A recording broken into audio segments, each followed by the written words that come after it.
Alors que le Seigneur vous bénisse. Nous allons voir aujourd'hui 5 requêtes de Moïse pour réussir notre mission, notre pèlerinage sur la terre. Vous savez que Dieu a choisi Moïse. Il lui a donné tout ce qu'il fallait pour démontrer qu'il avait lui. Même le bâton qui est dans sa main, Dieu a démontré, dit, Moïse est en train de discuter, dit, jette ce bâton-là. Moïse jette le bâton, il se transforme en serpent. Moïse veut fuir, il dit non, prends le bâton. Moïse prend le bâton, il se retrouve, il se retransforme en bâton. Il dit, avec ça, tu as ma puissance, tu as mon pouvoir. Moïse commence à raisonner, il dit, mets ta main ici sur tes mains, c'est la lèvre qui sort. Il dit, remets, ta main se purifie. Il dit, tu vois, je suis avec toi, je suis avec toi. Et Moïse a été envoyé.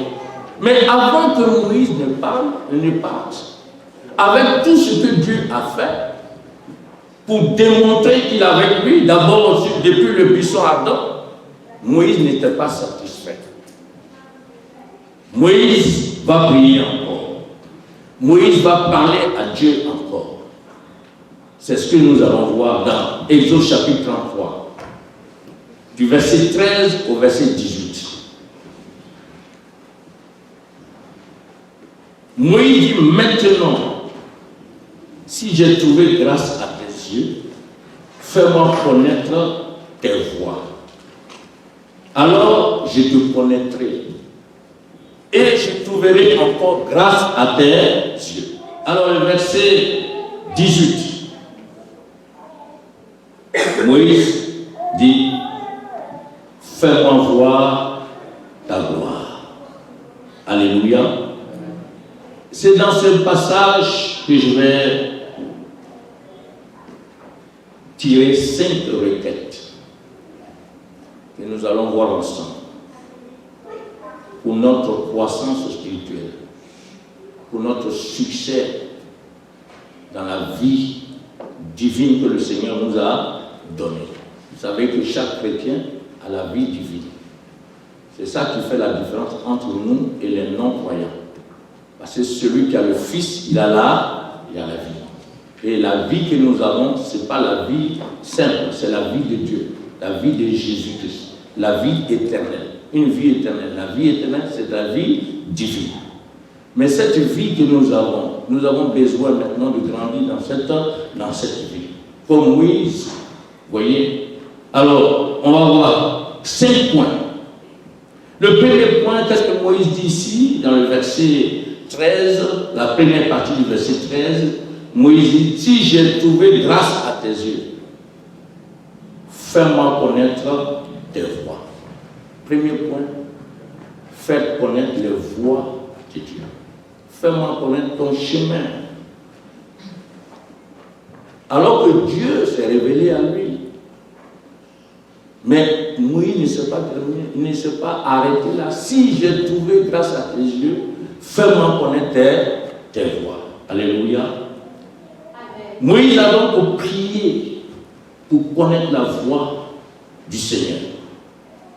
Il voulait être sûr de diriger les gens de la bonne manière, avec la main et la direction du Seigneur. Il ne voulait pas conduire le peuple avec sa propre mentalité, son propre mental, sa propre intelligence. Mais il voulait être sûr que tout ce qu'il va entreprendre réponde à la volonté de Dieu. Fais-moi connaître tes voies.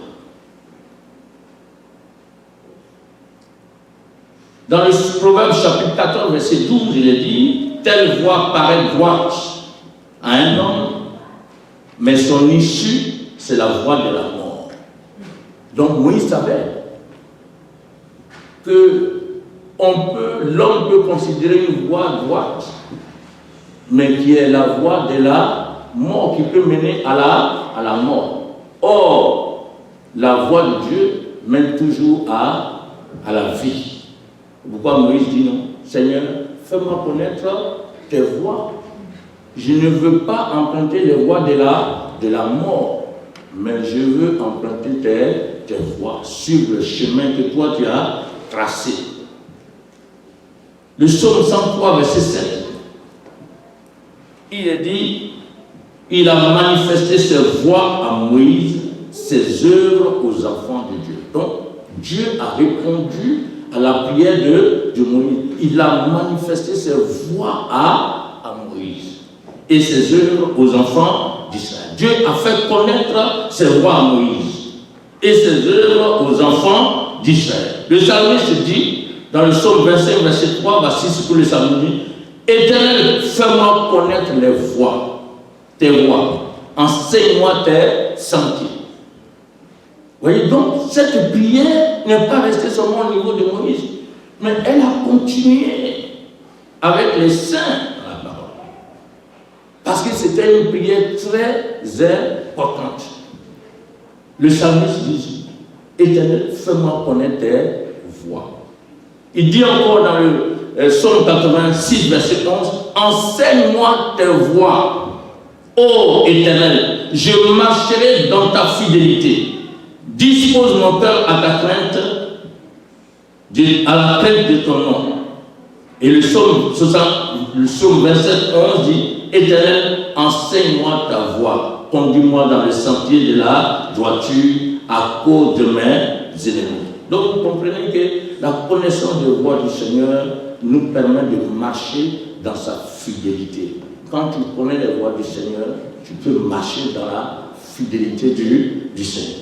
Nous devons donc prier pour connaître les voies du Seigneur dans tous les aspects de notre vie.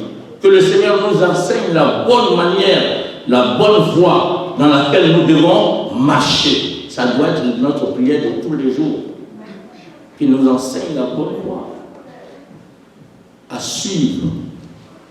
Ce n'est pas parce que nous avons le Seigneur que nous sommes sûrs de notre salut en Christ qu'on doit marcher comme on veut. On doit toujours prier, alléluia, que le Seigneur nous enseigne la bonne voie dans laquelle nous devons marcher. Le deuxième point, la deuxième requête du Seigneur, de Moïse, et le verset 13 toujours, il dit maintenant, si j'ai trouvé grâce à tes yeux, fais-moi connaître tes voies, alors je te connaîtrai.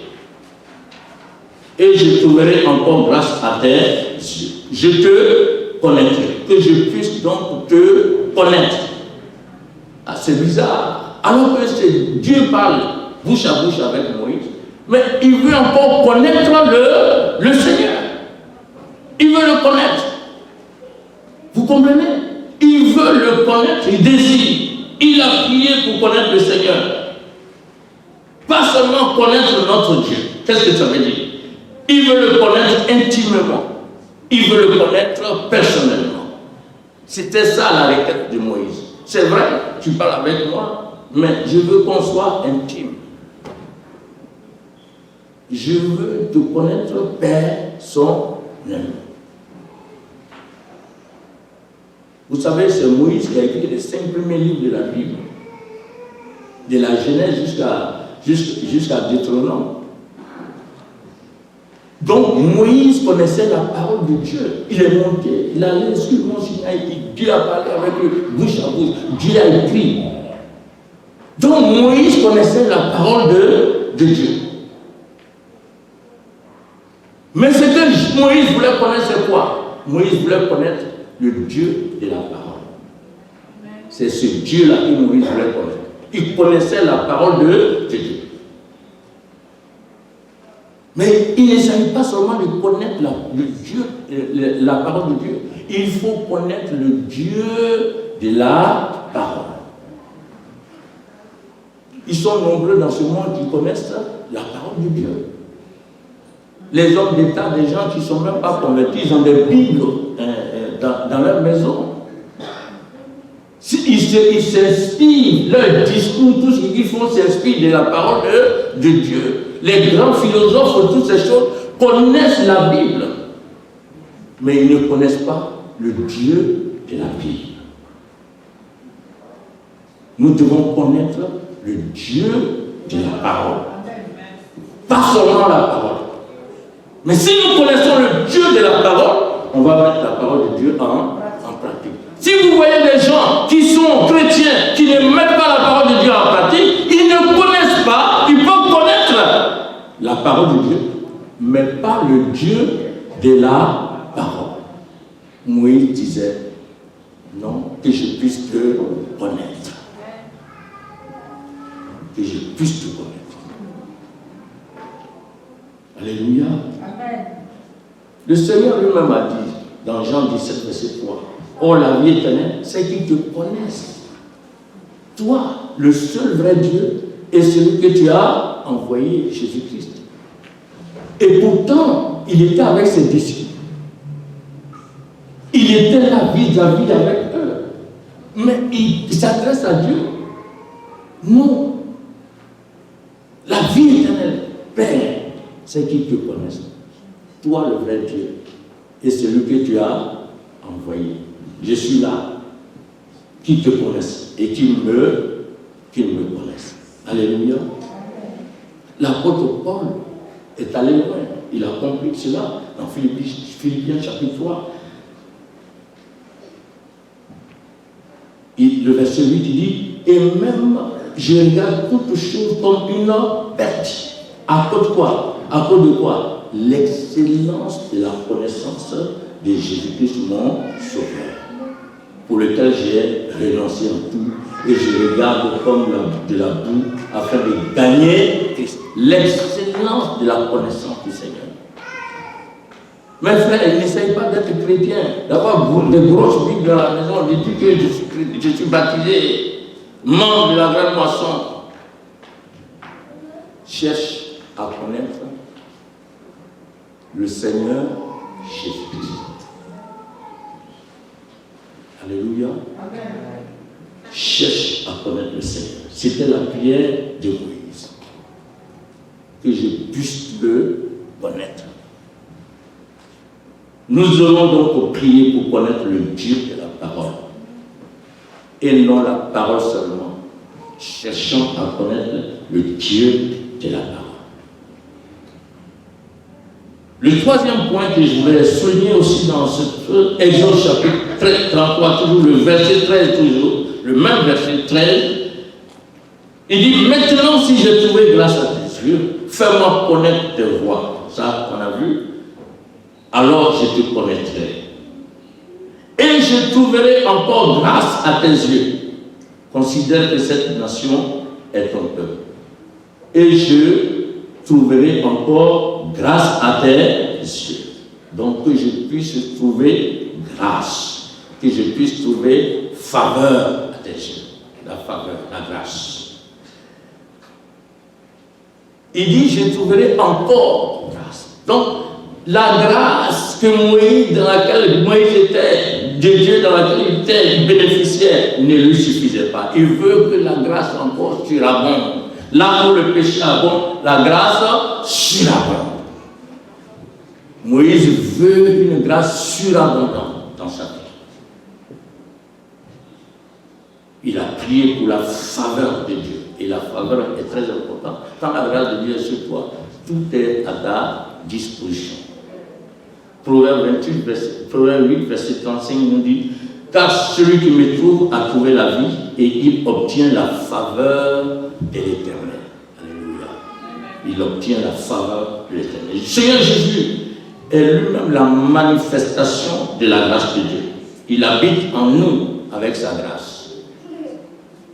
Jean chapitre 1 verset 16, Jean disait, et nous avons tous reçu de sa plénitude et grâce pour grâce.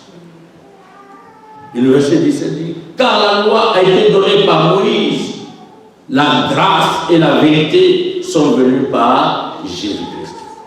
Jésus-Christ est la grâce du Seigneur. Il habite en nous. On doit désirer que cette grâce surabonde dans notre vie. Tite, chapitre 2, verset 11 nous dit, car la grâce de Dieu, source de salut pour tous les hommes, a été manifestée. La grâce de Dieu, qui est source de salut pour tous les hommes, a été manifestée. En qui? Jésus-Christ. Nous devons donc prier pour la manifestation de la faveur de Dieu dans notre vie. Dans la vie de nos familles, nos enfants. Ça doit être notre prière aussi quotidienne. la manifestation de la faveur de Dieu, de la grâce de Dieu. Et la grâce de Dieu se manifeste.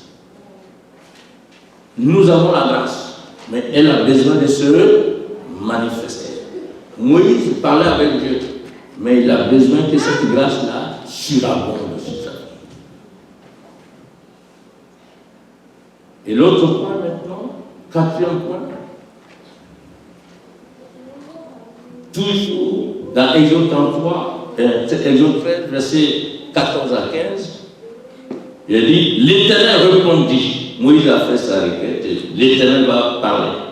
Je marcherai moi-même avec toi et je te donnerai du repos.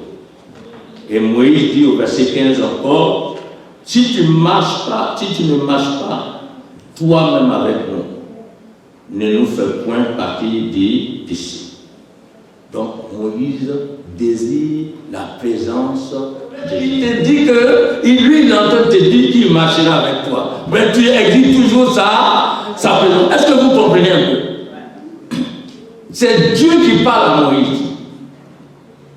Mais Moïse lui dit, ta présence là, elle est nécessaire. Sans ta présence, on ne bouge pas d'ici. Dieu dit, mais moi je vais marcher avec toi. Non, d'accord, tu vas marcher avec toi. Mais ta présence.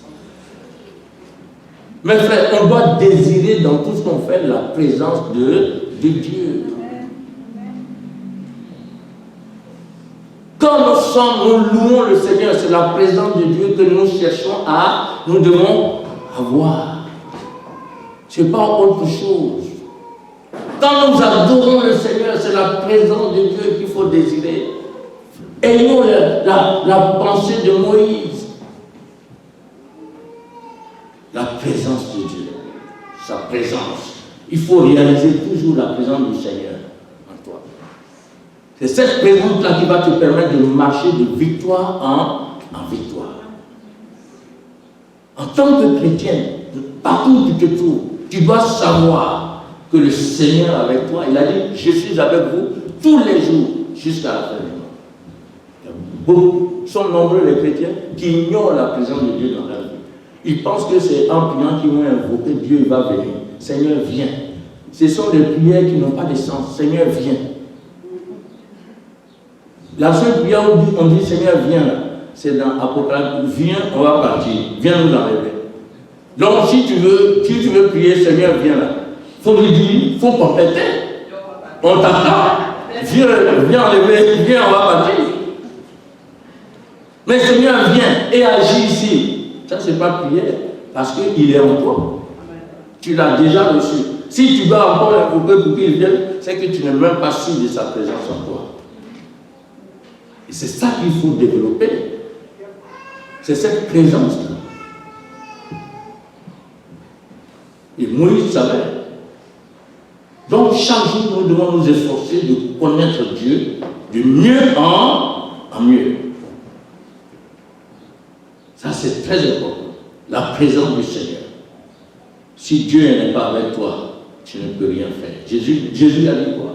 Dans Jean chapitre 15, verset 5. Je suis le cep, vous êtes les saints. Celui qui demeure en moi et en qui je demeure porte beaucoup de fruits, car sans moi, vous ne pouvez rien faire. Sans moi, vous ne pouvez rien faire. Moïse savait cela. Non, Moïse était trop loin. Il dit non, ta présence, si tu n'es pas avec nous, qu'est-ce qu'on va faire? Jésus dit, sans moi, vous ne pouvez rien faire. On doit dépendre du Seigneur tous les jours, à chaque instant de notre vie. On doit prier pour la manifestation quotidienne de la présence de Dieu avec nous. Le cinquième point, verset 18. Moïse dit, fais-moi voir ta gloire. Ça, c'est trop compliqué quand tu écoutes. Quand tu lis Moïse, mais fais-moi voir ta gloire. Ah, Moïse, tout ce que je t'ai montré là, tu n'es pas encore satisfait. Maintenant, tu vas jusqu'à dire, fais-moi voir ta gloire. Moïse veut voir d'une manière, il veut voir la gloire de Dieu, il veut voir Dieu d'une manière qu'il ne l'a jamais vu auparavant. Nous devons nous efforcer, comme je le disais tout à l'heure, chaque jour pour connaître Dieu, voir la gloire de Dieu. Le connaître plus profondément dans notre vie d'adoration, dans notre vie de louange. Habakkuk 2,14 nous dit, car la terre sera remplie de la connaissance de la gloire de l'Éternel, comme le fond de la mer par les eaux qui le couvrent. La terre sera remplie de la connaissance de la gloire de l'Éternel. Vous voyez? Moïse savait, il dit, fais-moi voir ta gloire. On a chanté beaucoup la gloire de Dieu aujourd'hui. Fais-moi voir ta gloire. Agé 2, verset 9 nous dit, la gloire de cette dernière maison sera plus grande que celle de la première, dit l'Éternel des armées. Et c'est dans ce lieu que je donnerai la paix, dit l'Éternel des armées. La gloire de cette dernière maison sera plus grande que l'ancienne.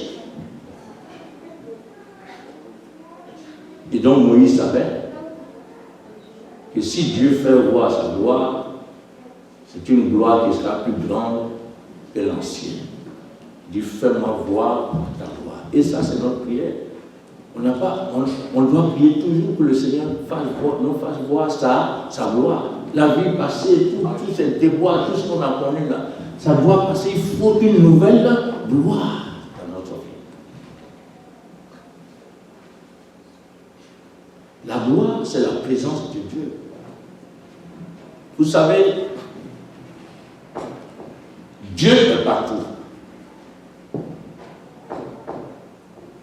Mais Dieu ne manifeste pas sa présence partout.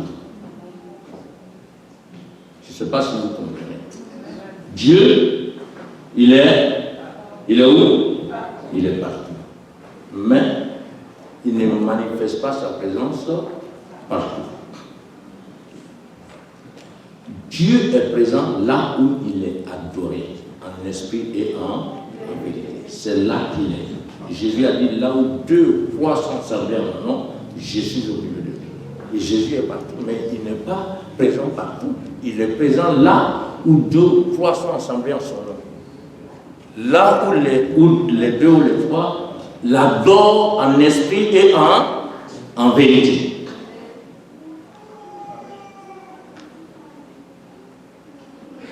Alléluia. Jean chapitre 4, verset 23, Jésus disait quoi? L'heure vient, et elle est déjà venue, où les vrais adorateurs adoreront le Père en quoi? En esprit et en vérité. Car ce sont là les adorateurs que le Père demande. Tu veux la présence de Dieu? Sois un vrai adorateur, en esprit et en. Le verset 24 dit, Dieu est esprit. Il faut que ceux qui l'adorent en esprit et en vérité. Alléluia. Donc, Dieu est présent lorsque le Saint-Esprit, le Saint de Dieu, est honoré, où il est révéré. C'est là qu'il se trouve. Et c'est pourquoi Jésus disait, quand vous priez, dites notre Père qui est aux cieux, que ton nom soit sanctifié. C'est-à-dire que ton nom soit saint, ton saint nom se manifeste. Je voudrais vous donner 2 choses, peut-être que certains connaissent déjà. Vous savez, il y a 2 types de gloire.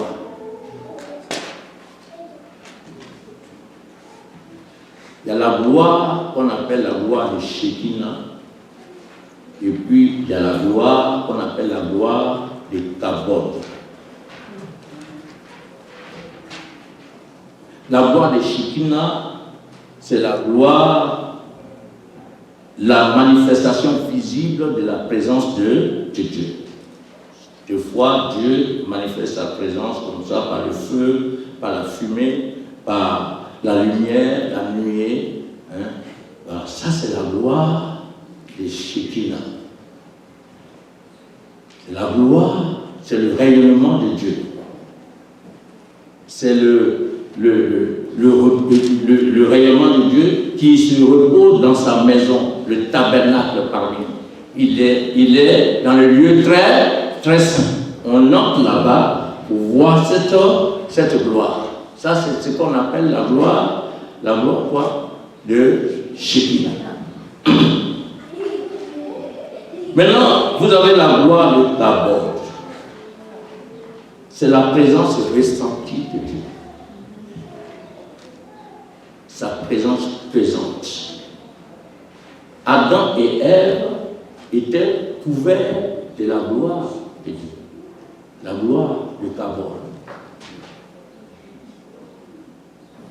Et leur péché a enlevé la gloire sur leur vie. Le péché. Ils ont essayé de couvrir leur nudité pour chercher la gloire qu'ils ont perdue par des feuilles de feuilles. Ça n'a rien apporté. Dieu est obligé de tuer un animal qui préfigurait le sang, l'effusion du sang, pour les habiller avec la peau d'animal. Ils avaient perdu la gloire, c'est-à-dire la gloire de Kabod. Ils avaient perdu cette gloire. La gloire de Dieu qu'ils ressentaient à tout moment, tous les jours, à chaque jour, parler avec le Seigneur. Ils avaient perdu cette gloire. Nous sommes tous nés de pécheurs. Mais le jour où nous avons accepté Jésus, nous avons ouvert notre cœur pour demander à Jésus d'entrer en nous. Le Seigneur nous a remplis de sa gloire. Il remplit nos âmes de sa gloire. La Bible parle que nous sommes revêtus de Christ. On est revêtus de la gloire de Tabor de Christ. Cette gloire-là, on la sent.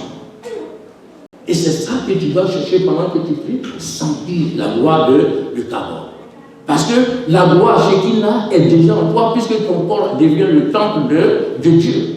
La gloire Shekinah est là. Mais ce qu'il te faut, c'est la gloire de Tabor. Quand tu vas prier, c'est cette gloire que tu as besoin d'avoir, de sentir.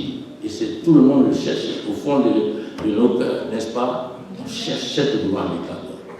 Sentir la présence du Seigneur. Parce que quand tu as cette présence-là, tu es au repos.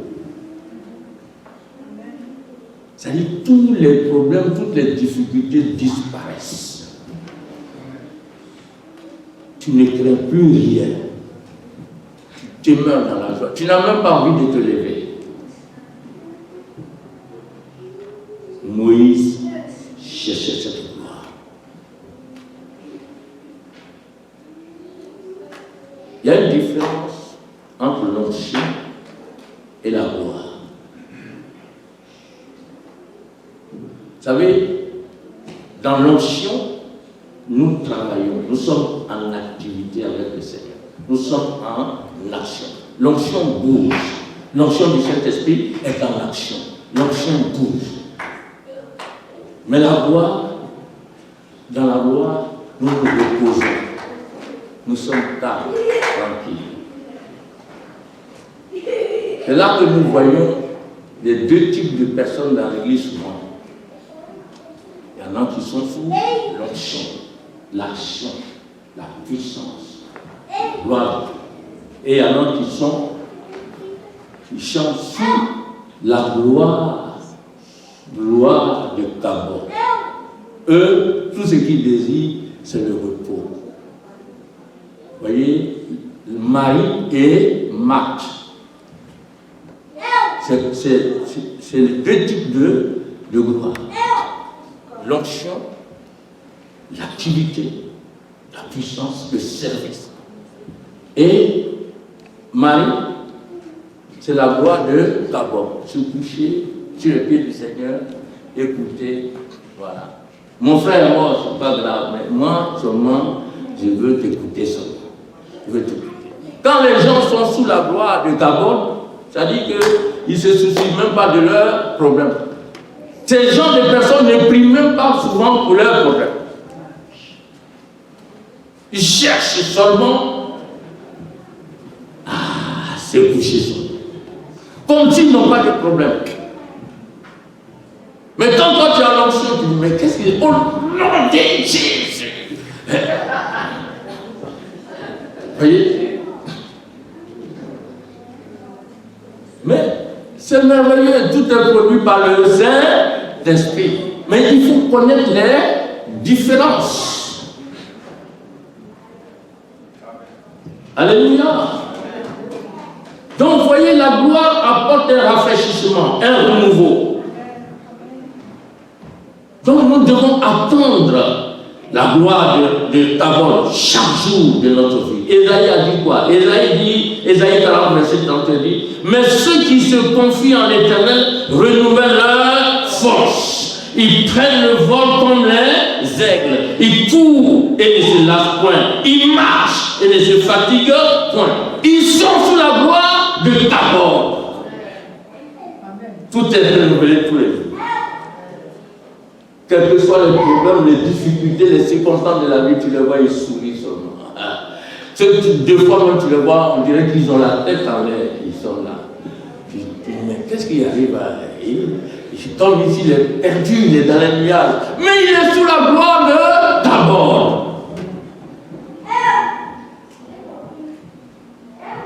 Alléluia. Le psaume 63, verset 1 à 2, il dit, David, psaume de David, lorsqu'il était dans le désert de Juda, voilà ce que David disait, oh Dieu, tu es mon Dieu, je te cherche, mon âme a soif de toi, mon corps soupire après toi, dans une terre aride, desséchée, sans eau.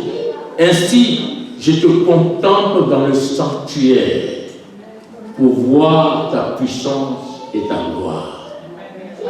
Tu contemples dans ton sanctuaire pour voir ta puissance et ta gloire. Les deux vont ensemble. Alléluia. Voir la puissance de Dieu, l'ancien, et voir la gloire de Dieu. La gloire de quoi? La gloire de quoi? Tabor. Corinthiens, 2 Corinthiens 4, verset 17, l'apôtre Paul nous dit, car nos légères afflictions du moment présent produisent pour nous, au-delà de toute mesure, un poids éternel de gloire. Parce que nous regardons non point aux choses visibles, mais à celles qui sont invisibles. Car les choses visibles sont passagères et les invisibles sont éternelles. Alléluia. Parfois, vous savez, cette gloire-là, c'est quand tu loues, quand tu adores le Seigneur. Quand tu loues, tu adores. Tu vas voir que tu vas rentrer dans la gloire de Tabor. Et tu seras fortifié, édifié. Tu verras que tu auras la victoire sur tous les petits problèmes de la vie. Ce n'est pas la Bible de veiller sur nos pensées. Restons dans la gloire du Tabor de notre Seigneur. Que le Seigneur vous bénisse.